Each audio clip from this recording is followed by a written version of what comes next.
hello everyone Eid যাবলৈ 10-15 দিন হ'ল তো আজিহে মই ঈদৰ ভিডিঅ' আপলোড দিছোঁ প্লিজ একেলগে চাই থাকিব ইমান দিন আপলোড দিব পৰা নাই তো প্লিজ চাব hello' everyone home kitchen and ব্লগলৈ আপোনালোকক সকলোকে স্বাগতম আৰু মোৰ ফালৰ পৰা আপোনালোক সকলোকে ঈদৰ শুভেচ্ছা থাকিল আজি এতিয়া ঈদৰ নামাজ আৰম্ভ হৈছে 8টাৰ পৰা তো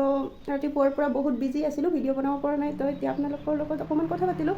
ভিডিঅ'টো শেষলৈকে চাই থাকিব চাওক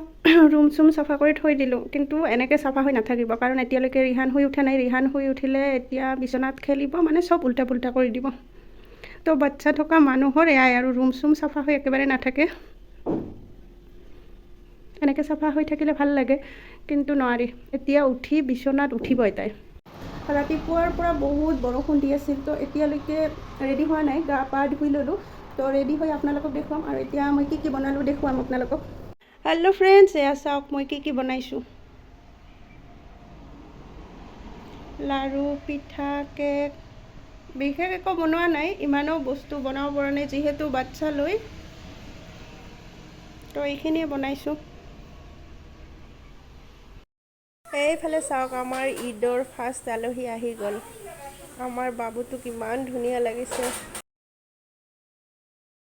মই ৰেডি হৈ গ'লোঁ আজি মই শাৰী পিন্ধিলোঁ কাৰণ ঈদৰ দিনটোত শাৰী পিন্ধিলে ভাল লাগে এনেতো শাৰী পিন্ধাই নহয় পিন্ধিব নাজানো দেই মায়ে হেল্প কৰি দিলে তো যেনি তেনি অকণমান টাইমহে পিন্ধি থাকিলোঁ পিছত আৰু চেঞ্জ কৰি ল'লোঁ নোৱাৰো থাকিব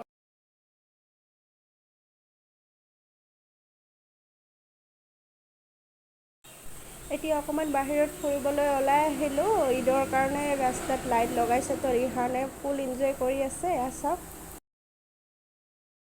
এতিয়া আমি সোমালোঁ ৰেষ্টুৰেণ্টত তো ইয়াত আমি পিজ্জা খাম বুলি সোমালোঁ কিন্তু ইয়াত বহুত ভিৰ আছিল বহুত টাইম ৰখিবলগীয়া হ'ল আৰু ভিডিঅ'টো মই ইয়াতে এণ্ড কৰিলোঁ তো ভিডিঅ'টো যদি চাই ভাল লাগিলে প্লিজ লাইক শ্বেয়াৰ আৰু ছাবস্ক্ৰাইব কৰি দিব